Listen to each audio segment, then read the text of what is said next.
What's up? TGIF if you're listening to this on a Friday. TGI, whatever day it is, whenever you get to this episode. Hi, this is Everything's Relative podcast, and I am Eve Sturgis, here to talk about modern DNA testing and the wild surprises that people are experiencing everywhere, because testing is widely available and communication is easier than ever. Or I should say the technology of communication is easier than ever. Family secrets are coming out of the woodwork, or coming out of the trend, or coming out of the... Help me out with this joke. Family secrets are coming out of the saliva.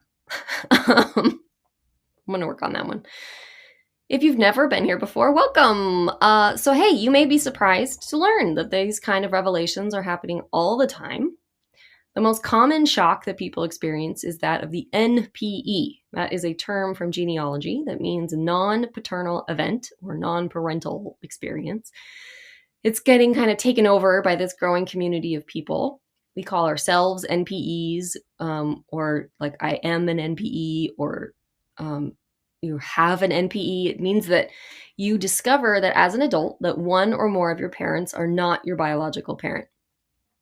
Usually this means that your dad is not your father, biological father. But that's actually not the only way that it happens. People find out they were adopted, but no one told them. So also their mother is not biologically related to them.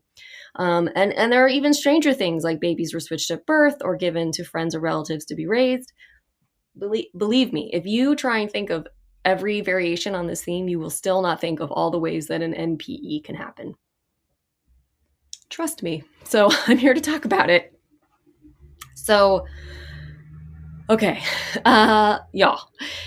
Last episode 11 with Edward DeGangi, I mentioned that I was headed to the East Coast for a retreat just for NPEs. So I did it. It was amazing. Hireth Hope and Healing is really onto something with getting us together and providing space and forums for learning about being an NPE, bonding about being an NPE or the NPE experience, for laughing, for crying about it. I am still so impressed. If you are interested in learning more, I think what you should do is head over to the Facebook group called NPE Only after the discovery. It's one of the many support groups out there that's mobilizing to provide support. And they do other things other than the retreats. They also have calls, like Zoom calls, and tons of different like groups for different types of people involved and affected by the NPE phenomenon. So they are good people over there, and I want to talk about it. I could do a whole episode about what I experienced there and what I laughed about and what we cried about and how much fun it was. Let's just say that I got so much more than I bargained for. And these East Coast kids were authentic in a way that was really fun and really inspirational. I'm not trying to make a commercial for them, but I also want everyone to know about all the things that are available to them. Which brings me to this week's episode. It is about another resource that's available. It's another awesome book. So I didn't even realize I was doing so many episodes in a row of books and their authors. I'm not organized enough to plan these things, and I'm not sure that I could be that organized if I wanted to be. So anyway, I guess I just want to warn any new listeners in case they think that this is always about me talking with people that write books. That is not the case. It's just sort of how it happened this time. We're just really on a book roll over here. But anyway, so back to the point. This is a book called The Lost Family, How DNA Testing is Upending Who We Are, which couldn't be a better description of this phenomenon, really. The DNA testing is upending who we are. And you can't imagine my surprise when Libby Copeland and I connected on Facebook, and she agreed to do an episode with me. I didn't even imagine she had a Facebook or that she would have heard of my Rinky Dink podcast. But guys, Libby Copeland, she's just like us.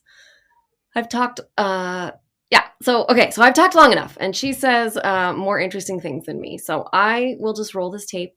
Enjoy my conversation with Libby Copeland, author of The Lost Family. This is episode 12 of season 2 of Everything's Relative podcast, and I am Eve Sturgis.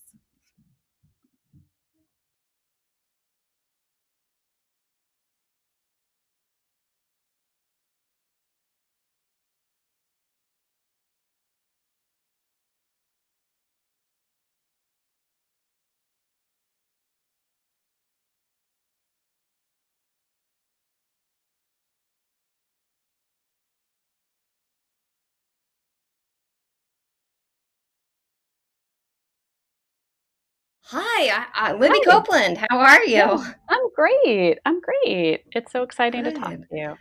Oh gosh. Well, I emailed you this a little bit, but I sort of can't believe we're talking. I didn't I'll try to reel in my like starstruck dumbness, but Oh my it goodness. just didn't like occur to me. It just felt like I just didn't even occur to me that I could just contact you and ask you if you could be on my podcast. Totally. Yeah. I was like hoping you would. I was like, oh, I know Eve Sturgis. Yeah, oh gosh. Well, it is it's very exciting for me, but I will try and stay focused because we have a limited amount of time. So you're here because you wrote a book that came out earlier this year called The Lost Family: How DNA Testing is Upending Who We Are. And I can say that within the NPE communities and the people that I talk with, this book is hot. It is on fire. Everyone is talking about it. Everybody is reading it. And I'm so glad to hear you say that. That's really such an honor. Thank you.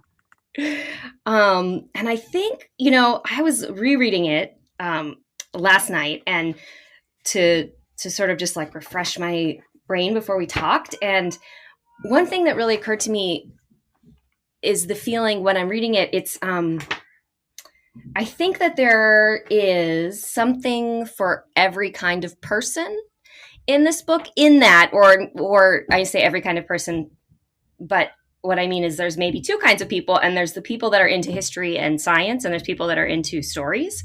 And Mhm. you do this like excellent way of weaving those things together. Yeah, I mean, I'm mostly a story person. Mhm. I would happily write an entire book with just people's stories, but I kind of felt like, well, this is a really important moment in not just in cultural terms, which is the most interesting piece of it to me, but like in scientific terms, in business terms, right? In sort of sociological terms. And so I wanted to broaden it out because I felt like if we could all see the heft of this moment, right, the way it's Mhm. changing people's Mhm. lives and like the greater importance along all these sort of different avenues, then then we could really start an important cultural conversation, and we could, you know, just grapple with something that I think we've never grappled with before, right? And that is Right. this question of how much the past is entitled to shape us. This question of who would we have been if we had only known the truth about our genetic origins? What are people sort of obligated to do for one another? Just all these things that I think people are really Yeah. wrestling with right now that are really, really important that we talk about. I couldn't agree more. And I feel like so many of those questions you just asked were the things that I underlined throughout. Were just Mm-hmm. see if I could,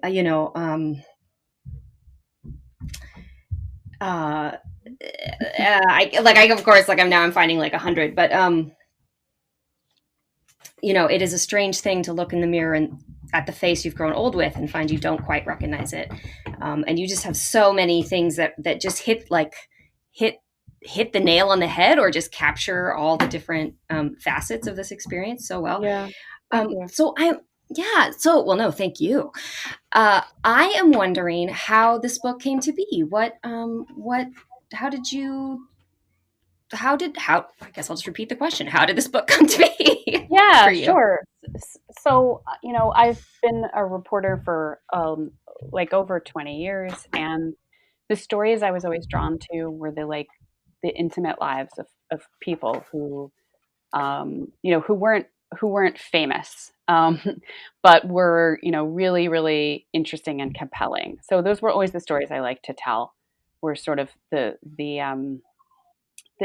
intimate lives of people who had something to teach other people. And then over the last few years, I had become increasingly engaged in science writing.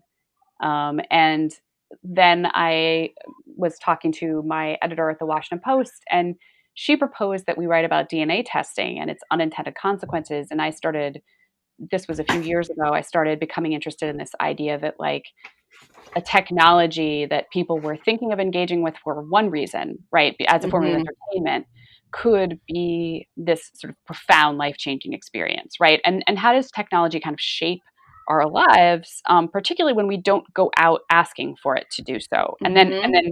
how do Mm-hmm. we grapple with something that we didn't ask to find, but that's in many cases we are grateful to find? Right. Um, and so, and why are people grateful to find, right? Like what, like all the, and Right. then how did the people on the other side respond? And how can their responses be so sometimes 180 degrees different than the people who are seeking connection? So there's this opportunity for all these really interesting stories to come out of this topic. So I wrote one story for the Washington Post, Mm. and it got a lot of pickup. And then I got, like, literally hundreds of emails. This was in early 2017, from people who'd read the article and were like, well, that story was great, but let me tell you about what happened to me. And I was very quickly, yeah, and I was very quickly, like, underwater with it. Like, I couldn't even Mm. read them all and reply. Like, there were so many emails, and they were so detailed, and they were so moving because they Mm. were from people who, like, were searching for something, and in some cases were meeting only with, like, rejection, and they didn't know how to handle it, and then other cases where they were, like, really beautiful, like, reunions and coming together, and it seemed like these stories were actually shining a light, not just at this moment, but, like, sort of on the human condition, right? And, like, why do people behave the way they behave? Like, where are they open armed sometimes, and why are they closed off? And I was so interested in that. And then so what I did was I started, like, emailing back to people who had emailed me, and sometimes getting on the phone with them, and they would tell me their stories. And sometimes, like, these stories were so moving that I would actually find myself crying, which is not something, like, I normally do as a reporter, but I would talk to them over hours, and then I would talk to them again and again, and it was like, wow, like, this is like I'm imagining myself in your place, and this is really something else. And you have to, yeah. So, guys, The stories are sort of accidentally intimate. yeah, Um, they're so intimate. They're so mhm. intimate because when you're talking about something that happened to you at the age of 60, you're also talking about what happened to you at the age of 6, right? Because Right. because because over and over, there was a woman who said to me she discovered at the age of 51 that she was adopted, and then she started to reach out to her not a kin, and she was like, and they were rejecting for the most part of her, Mhm. Mhm. because she was made the messenger of her own existence, which is a terrible place to be, right? You've been kept a secret, and now you're being asked to not only introduce yourself but announce that you exist, and that is very inconvenient for those Right. people, and they would rather reject you as a stranger than invite you in as a relation. Right. So she said, right, don't change the narrative, right? And this is very yeah, this is very ill-timed for us, right? We would rather not believe this. And so she told me, when you meet with rejection, she said, you are not 51 years old, you are 6 years old. And there's a little Mhm. child inside of me that feels so incredibly hurt, like, just wanted to be embraced, just wanted to be loved. And instead, I'm being kicked to the curb. And she was in so much pain over it. And she Mhm. was one of the people, when I spoke with her, that I just found myself moved to tears.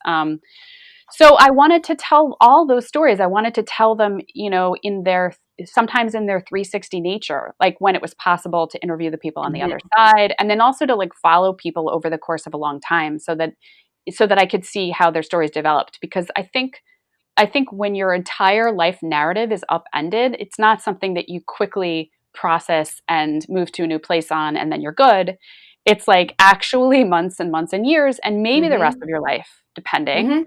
right? Because you're not just rewriting your story in the now, you're rewriting your story from its very beginnings. And when you rewrite your once upon a time, the whole rest of the story changes. Yeah, the ripple effect just goes and goes. Yeah. Yeah. Yeah. Wow. That's, yeah. Yep. I agree with you.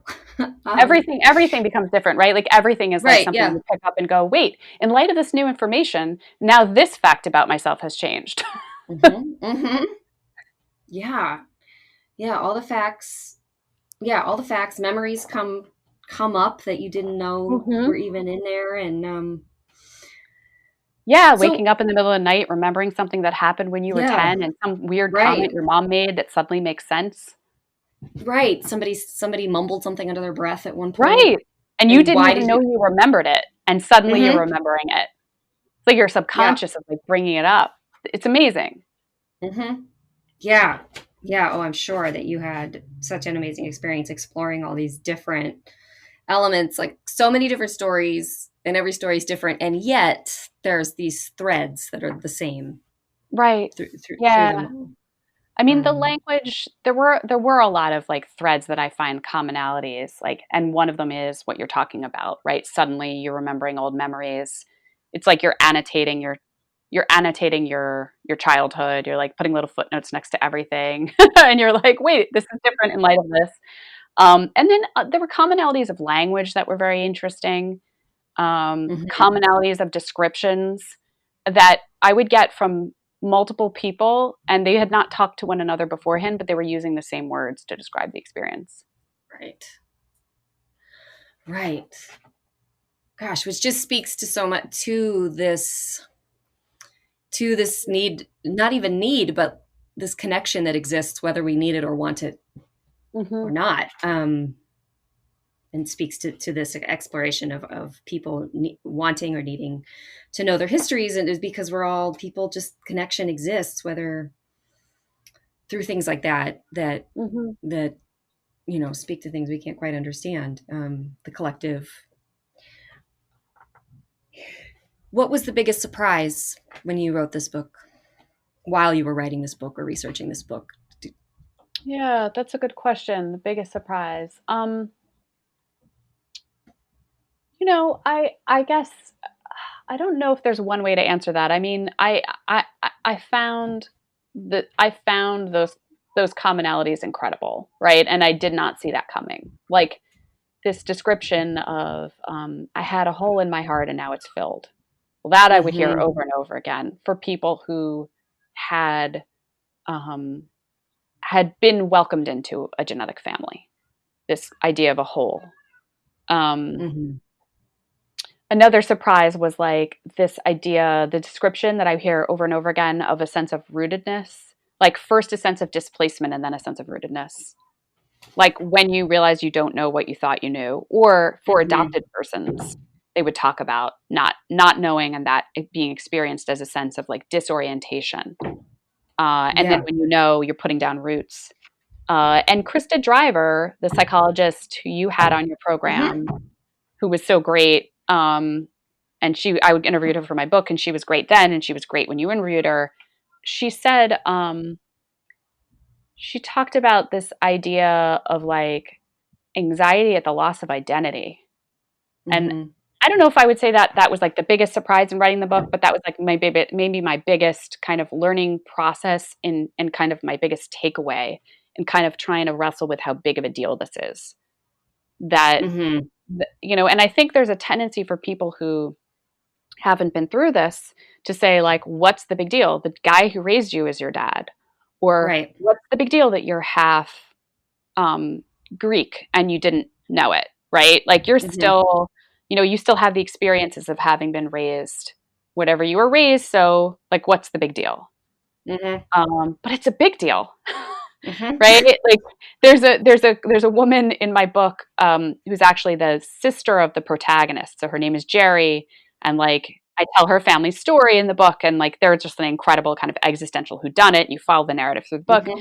and Jerry says towards the end, they discover that they're half Jewish, half Mm-hmm. genetically Jewish, and she said one of her relatives said to her like, what's the big deal? You're still Irish. Like this doesn't have anything to do with you, does it? And she said, oh, but it has everything to do with me. Right. And I think if you haven't been through this experience, you can't really maybe conceive of what a big deal it is to, to your understanding of your relationships with your parents, to your understanding of your relationships with your half siblings, maybe if they've suddenly become half siblings, Mm-hmm. to the fact that you have like now another biological family out there. Or, in Jerry and Alice's case, it's a different scenario because this is not an NPE experience, but for a lot of the people that I interviewed, it is. And I just think your orientation on the world is vastly changed. Yeah. Yeah. I don't mean to be so like dumbfounded, but yeah, you're explaining it so well. Yeah, and I think I think this is just because part of it is that it's a new experience for us culturally, but there is Right. something to be said about how much people do not anticipate how the change will feel or how the discovery will feel. Right. Um, and because there's no precedent. Right. And it's not only that there's no precedent, but it's such a like, I don't want to say it's unfathomable, but it's because it's an unfathomable idea, but it's not unfathomable as far as like British murder mysteries have it all the time. Have like inheritance being a part of the discussion, but it's really about secret parentage and stuff, and so it's like we talk about it very casually, like very flippantly in pop culture. It comes up. So it's like we're familiar with the idea, but we had no idea that it was so big or so can be so serious. Right. And I think like, even though the DNA testing companies give you these little kind of warnings or sort of, notifications that you may discover something about your family that you didn't expect, or you may discover unexpected relatives, they'll say. In my interviews, like generally speaking, people didn't anticipate that the statistics would apply to them. And I think, that makes sense because it's such an inconceivable thing. Right. So why would you assume that kind of cognitive dissonance? Like, why would you assume that everything you thought you knew is not right? It would be like a weird thing to assume. And then you see Mm-hmm. on the back end, once they make these discoveries, there's often a sense of denial at first because that's how strong the cognitive dissonance is. So then they call 23andMe's customer service line or any Ancestry, and they're like, why is it saying this woman is my half sister? I don't have a sister. Right. And then the customer service line people have to kind of explain to them, why it's showing that finding. Like maybe they don't know their full family history. It could be because of all of these various reasons. So I don't think, the vast majority of people have an expectation that they're going into this, even if they know in theory that there could be a statistical possibility. Right. Well, yeah. And I actually, one of the things I marked was, because especially when I first started the podcast and started interviewing people, there was still a lot of talk. I mean, I just hasn't come up lately, but I'm sure there's still a lot of talk out there. But people wanted to talk about feeling sort of resentful about not being warned enough, or different ideas that they had for a way to emphasize to people the importance of that probability. But you wrote, the problem of incidental findings is an important one in the context of both scientific research and recreational testing. If you can't anticipate what you might find out, how can you make an educated decision about what news you'll want to hear? And to me that really resonated with me, because I also feel like so many people, like MPEs, get the question like, do you wish you'd never found out?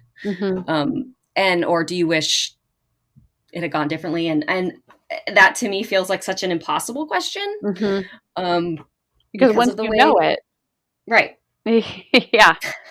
Yeah. And in the medical setting, we have gatekeepers and we have sort of bioethicists offering guidance to, say, genetic counselors, or genetic counselors have a code of ethics, or doctors, and they're wrestling with, the question of like, what do you inform the individual if they take a test and they discover something that isn't exactly what we tested for, but something else that might concern their health, right? That's the question. That's sort of like what's known as incidental findings in a medical setting. Mm-hmm. There are no gatekeepers in the context of recreational DNA testing. And I'm not saying that that's bad or good, because you see it go both ways. You see people who are adopted and very much looking for their birth families, and this is Mm-hmm. their means of finding out that information. And so it can be very empowering. And the majority of people who I interviewed who discovered something surprising about their genetic origins told me, like, I don't wish to unknow this information, even when it's painful, even when it's complicated, even when it introduces all sorts of conversations I wish I hadn't had to have or had gone differently. Like, I'm still glad to know, right? Like, we place such a premium on understanding the truth around how we came to be that, of course I'm glad to know. Um, but there's very, very little in the way of support for people. Mm-hmm. And so, I do think actually what you're doing is very important, because I think the more that people can see themselves in other people's experiences and feel that this conversation is normalized and feel that their experiences are validated, and then hopefully, ideally, the more that the psychological community, like the mental health community, like figures out this is a unique experience and we can support people going through it, like, the better, because this is an army of Americans going through this right now, millions of Americans. Yes. And so, we can't we can't talk about it too much. It's Mm-hmm. just a really Yeah. important experience. And a lot of things, like you were saying, like, in some ways this is new, in some ways this is old. There's always been cases where we as a society or as individuals kind of grappled with questions like nature versus nurture, right? Mm-hmm. Or what is, like, I write in the book, like, this question of, like, what is a foster father, goes back to, like, some writings from, like, ancient, I think it was ancient Rome. um, Yeah. and they're Yeah. kind of wrestling, the foster Taking father. care of taking care of the wounds of the son, of the Yeah, foster son. Yeah. exactly. And so, like, we've always wrestled with these questions, right? Like, what is family? What is ethnicity? Mm-hmm. What if, who would I have been, et cetera, et cetera. Um, the difference is that now it's happening en masse to lots and lots of people who didn't know they were ever asking the question, who am I? They just Right. didn't know. They blithely went into it because they got it as a gift for Christmas, right? And Mm-hmm. Mm-hmm. that's a different scenario when you enter into something because you think of it as a form of entertainment, and then you get this outcome. That's like a really big deal. So now all of a sudden, as a kind of a culture, now we're engaging on all these questions that previously, we talked about, we're interested in, but maybe not to such a degree. And the reason I think it's important we all talk about it, and I think it's important we all talk about it, even if you've never even taken a DNA test, is because these are essential human questions we've always wondered Right. about. What makes a father, you know? Mm-hmm. And uh, can you, at this sort of strange moment in time, with all the technology that exists and has made it possible for us to know the truth about our genetic origins, what does it mean to find room in your heart for two fathers? Can we Mm-hmm. find language for that? For those cases where that's the appropriate response on the part of the person who's the product of an NPE, like, can we find language to support people in acknowledging that they have two fathers, right? A father of biology and a father of love.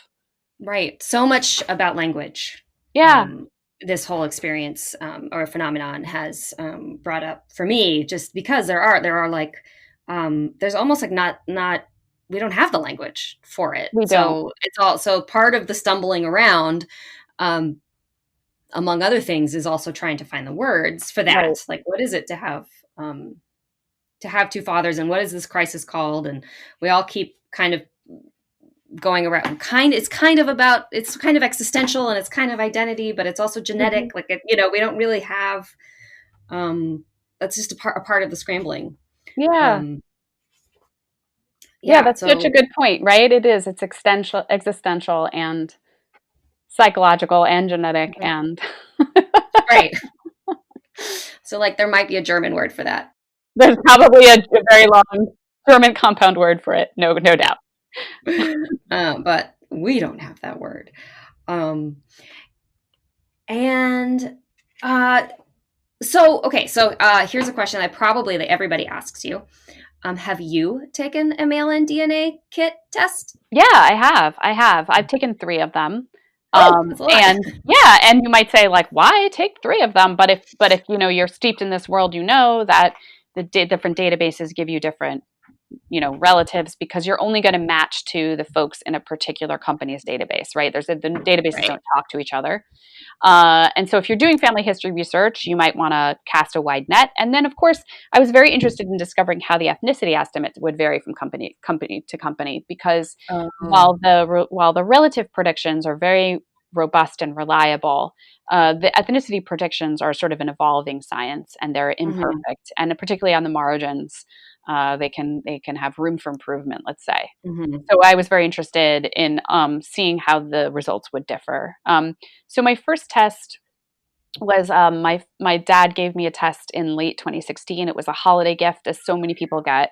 Hmm. The gift for the person in your life already has everything, um, and to some extent, it was vetted for me because my dad and my mom and my brother at that point, I believe, were all already tested.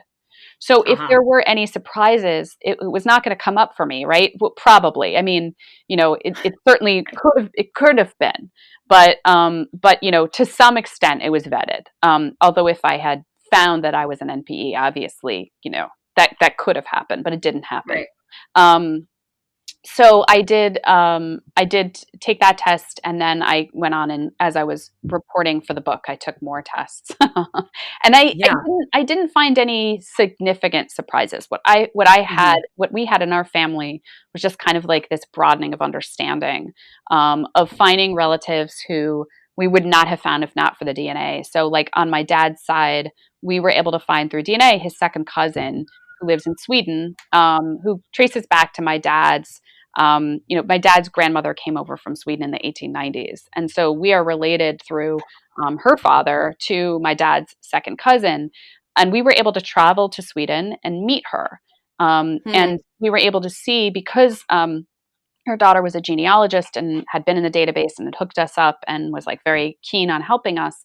She was able to organize somebody who was local, who took us to southern Sweden and showed us my grandmother's school, her church, the foundations of her farmhouse. We even were able to touch a piece of furniture that had belonged to my grandmother's family. And again, she had come over at age 16 in the 1890s. So what Right. that drove home to me was like this incredible immediacy of the past. And the Right. fact that DNA had found this for us, because the records would not have, because there was basically a break in the line. Hmm. And so, the ability to meet our cousins and like go there and feel like, oh, 1890 wasn't actually that long ago. That to Hmm. me was kind of a profound experience. And I think that whether you're discovering like something about your family history that's a little bit more distant to you in terms of, your identity, or you're discovering something about your immediate family that's more like, kind of dislocating and surprising, the central lesson here is that the past is not over. The past informs Hmm. who we are. And we have to talk about it. We have to reconcile with it. Right? We have to look at it. And you see that happening on a broader scale now, kind of nationally, I think, in the conversations that we're having about race, and particularly Hmm. like Hmm. how concepts of race came to be in this country, and how when you look at the genetics of the African American population and how their European ancestry got there, primarily through white men and Hmm. rape of Black enslaved women, and you also see it, and that's been studied by 23andMe, and you also see it the other way. You see populations of white Americans who think of themselves as just simply white, walking around with small percentages of sub-Saharan African ancestry that not that long ago would have made them be considered Black under the one drop rule. And broadly, we are having now conversations about race and how we construct it and how we think about it in this country, as a result, in part, of some of the research that's coming out of the recreational DNA industry. Yeah, I'm so glad you brought that up, because that was also a section that I have a million post-its in, because that same thing, it's sort of like we don't even touch on it, about like there aren't even quite the right words for this exploration, Mhm. um, because it can be so sensitive and so delicate to use the word ethnicity and race, Mhm. Yeah. um, and there's such a dark history, when it comes to eugenics and Right. genocides, and separating or identifying people. And so you talk about that, and I felt like when I was reading that chapter that these are things that, because like I guess I didn't realize until reading your book that I don't talk about this stuff very much out loud with people. Like it's not Mm. I mean, I do for my podcast, but conversationally, um, it doesn't just come up Hmm. so normally. And these were the things that I thought like, oh yes, like I have thought about this and I've wondered about this and I've been waiting for someone to sort of like wave a flag and say like, wait, what's going on here? And um, there aren't conclusions, but it's just like sort of an exploration and a talk about like, oh, well, this man tried to write about it and he got in really big trouble, and then this person um, thinks we should do it this way. It's just really interesting to me, because I've been wondering and Yeah. waiting for that. And it's interesting that you brought up the ethnicity division, and but the connection to our past, like what you just Yeah. described as your experience of going back to Sweden, like that's what people are hoping for, I think, Yeah. right? Like that's Yeah. like you got to have like exactly what. Yeah, that's the kind of like fun experience that you might see in an ad. Um, but I mean, and with that said, I think sometimes the ads are a little flattening of the experience, right? Like I traded in my lederhosen for a kilt, like as if it were that easy Mhm. to turn from Right. one ethnicity to another. Um, but yeah, I think the challenge that we have in talking about these recreational DNA tests and the ethnicity charts we get is in some ways a problem of language. It's also a problem of understanding and genetic literacy in this country, because Hmm. what is ethnicity, right? Even the term ethnicity estimate is a bit problematic because ethnicity is in many ways experience. It's how you were raised. Hmm. What we're really talking about when you get these pie charts is genetic ancestry or biogeographical ancestry, biogeographical genetic ancestry, I think is the term, or I'm probably muddling it. But it's like where exactly were your people living 500 to 1,000 years ago? Not what were the traditions and values that you were raised with, and how you see yourself. Um, Right. so that sort of piece of it is kind of tricky. And then the issue with race, which is really a social construct, and yet Hmm. when you see the way that a lot of people engage with understanding around genetic difference along race and ethnicity lines is through these tests. And when you get a pie chart that has little slices of pie and says you're this and this and this, it can have the effect of kind of promoting a sense of difference, or a sense that you can identify difference in the genes and that we are very different from one another, and kind of like Right. reinforcing sense of difference. That it's important. Yeah, that it makes a difference, or that it's important, or Right. yeah. Right. Mhm. And that these are solid lines, right? Like you can Mhm. see it in the genes, suggest there's real difference. And that's a Mhm. problem if we are kind of reinforcing this. And there's been some study to see, and I think the jury's still out. And I talk about some of the, sociologists and others who have been looking to see, like, when you test, does that reinforce a sense of race or does it lessen? Because we see the diversity within ourselves, and we recognize our commonalities. Like, which way does it go? And that's like one of the things that's Right. being studied right now. But there's Right. also there's such a history of persecuting and sterilizing and killing people Mhm. for their difference, as their differences as understood by what was previously a very like wrong-headed pseudoscientific understanding of genes and inheritance and genetics, right? That it is understandable that we need like to be cautious, right, and to be careful in our Mhm. language, and to Mhm. think about like be knowledgeable about the history of eugenics and how much that was used to justify people being hurt and Mhm. put to death because of what was understood to be their genetic difference. That this is something we really need to grapple with. Yeah, and I don't think, yeah, they can't be separated. I think we can't. Um, I mean, the cultural social construct of race Hmm. can't can't be, it's, I mean, as I guess I'm just imagining it sort of like the chicken or the egg. It's just, you just can't, like, I think there are people that would like them to be two separate conversations, Mm. and I don't think they can be. I mean, I think, And I mean, yeah, right. It's if you're talking about race as a genetic reality versus, which, there's so much more that we have in common than difference. But race as a cultural reality, hell yeah, yeah, right? right, Like, yeah. yeah. So those are tricky conversations for Hmm. sure. Hmm. Yeah, I was, I was not that I didn't necessarily go into the book with expectations, but I was very sort of impressed that you went there. You really touch on so many different aspects of this phenomenon, and Yeah. um, Thank you. yeah, it's, are you doing anything now with the well, I mean, your book just came out in the middle of a pandemic, but are you doing anything now within the genetic testing or NPE?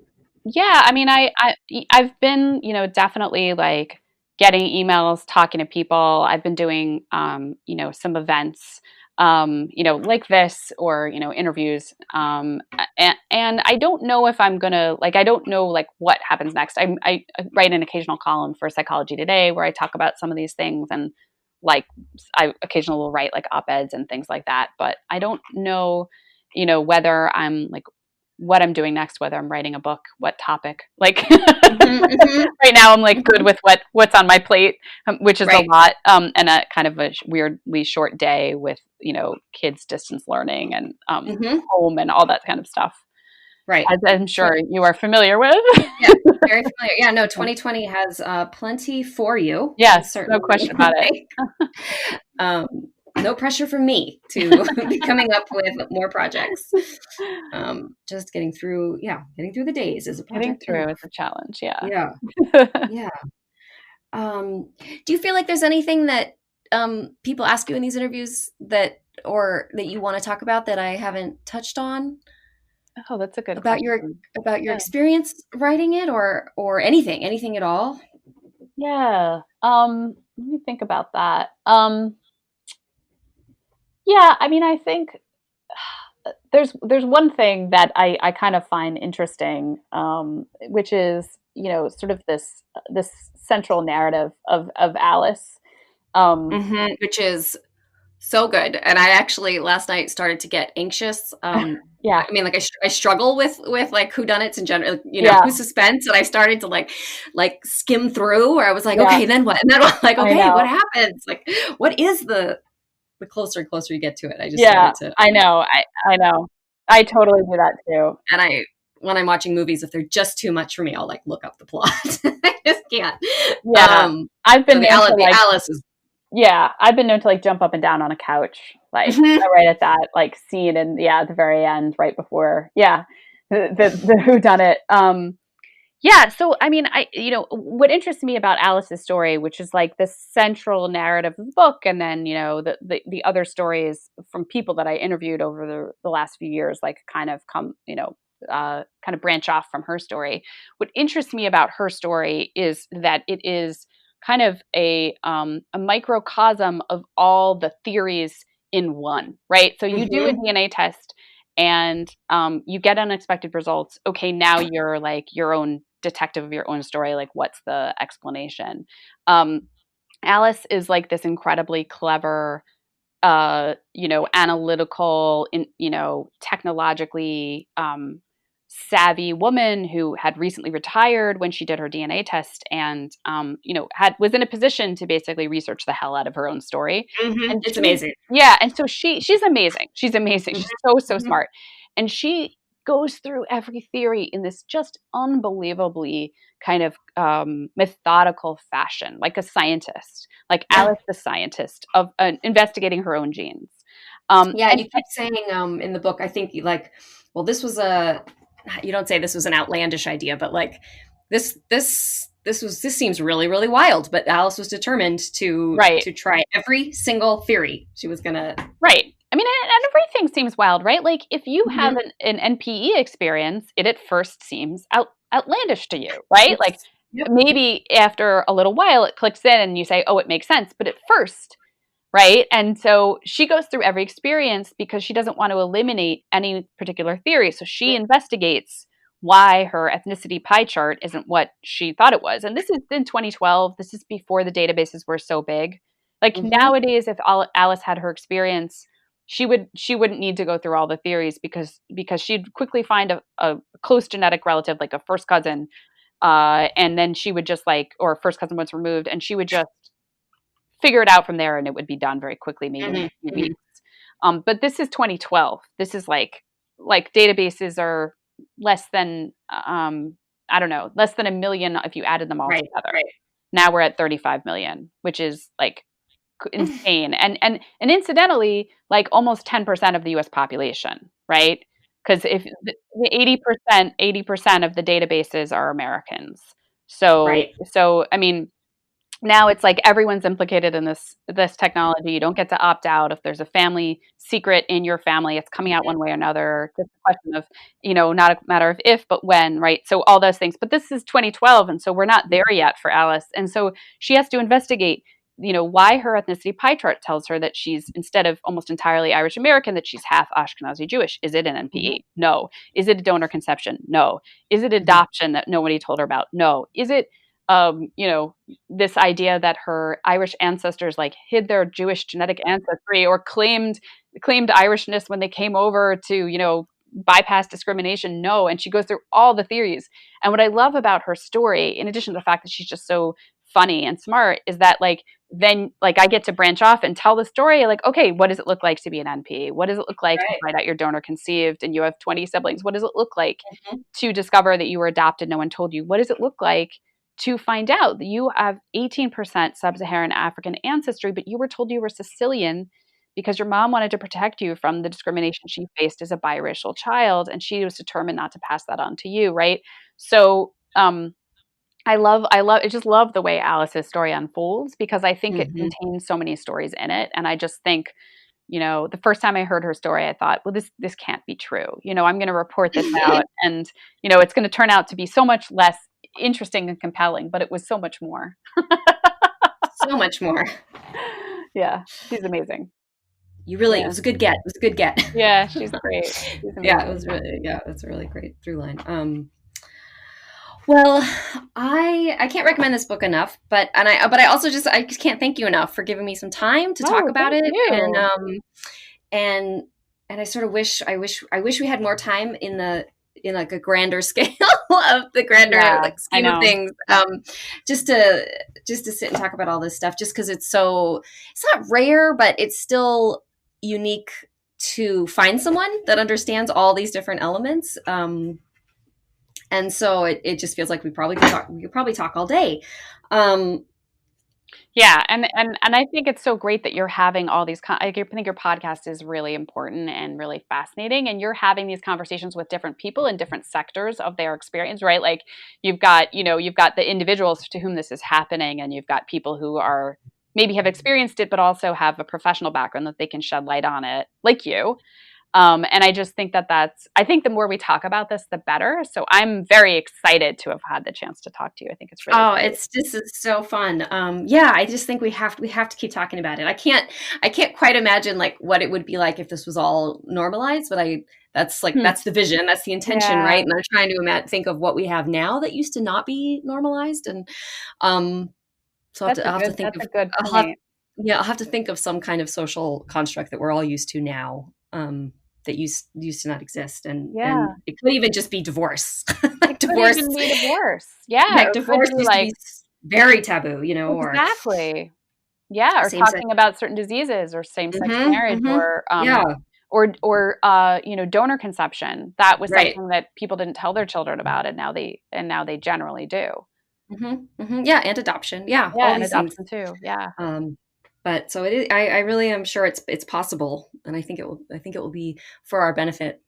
Um, but it's Yeah, because, and definitely. your book is so great because it's so accessible for the NPE and for those who are just interested and or ought to learn more about this culturally sociologically, scientifically, all of it. It's just you really like you really come at it from all angles, and it's very accessible. I love it. So thank you for writing this book. Go on with your distance learning day. All right, you too. Yeah, and we'll be in touch, of course, when this episode is going to be on. It won't be very long because I'm kind of trying to hammer them all out, so to speak. Great. And so, but I'll be in touch with you. And yeah, thank you again. Thank you, Eve. I really enjoyed this. All right. Oh, me too. I'm sorry, I'm such a dork. Okay. Oh, you're awesome. Thank you. All right. Bye. Bye. Thank you so much, Libby Copeland, author of The Lost Family, writer and reporter for The Washington Post. If you want to know more about her and her writing, head over to libbycopeland.com, see what she's all about, her book, speaking engagements, and other projects that she's working on. That was so fun to get to talk with her. One thing I want to say before this episode is over about the retreat is that I meant to say it before and I forgot. Guys, I'm real tired. I've had my coffee, but it's a rough one.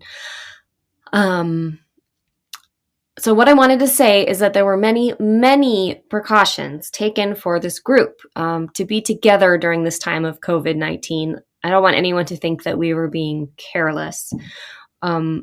We had just a few of the things that were going on is we had to arrive with negative test results. We had to wear masks. There was hand sanitizer and Lysol wipes everywhere. People did a really good job of distancing and communicating about comfort levels. So I know that not everyone will be thrilled to hear that we got together, but I wanted you to know that they were doing as much as possible to keep things safe and clean among us. So this episode is coming out October 30th, which means it's Halloween tomorrow. We have a little toddler alien Margot tumbling around, and we have a Men in Black agent, Agent Dallas, or Agent D at our house. I will post pictures. What are you going to be for Halloween? Is anyone going to be a weird DNA test? I don't know what that would be, but if you are, would you please send me a picture?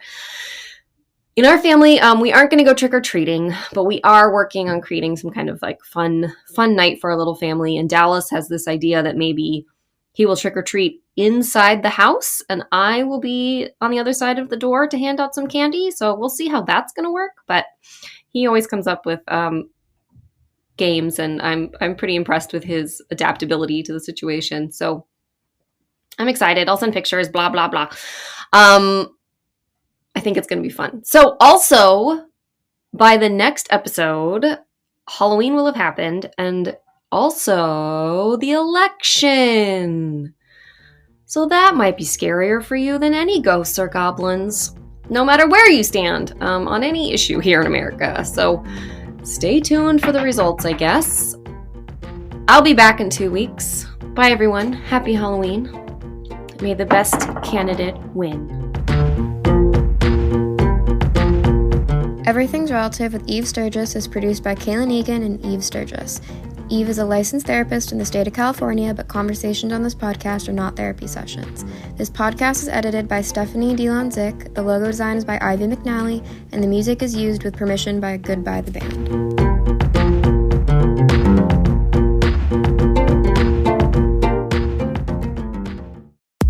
Hi, I'm Michelle Varay. And I'm Kimberly Trung, and we are the host of Crush Fictionally, a podcast all about your favorite fictional characters from movies, TV shows, and more. Each episode, we pick a theme, curate a list of characters that we love, why we love them, and some fun facts about the people who created them. So if you've ever felt a true connection with a fictional character, tune in to Crush Fictionally on Campfire Media.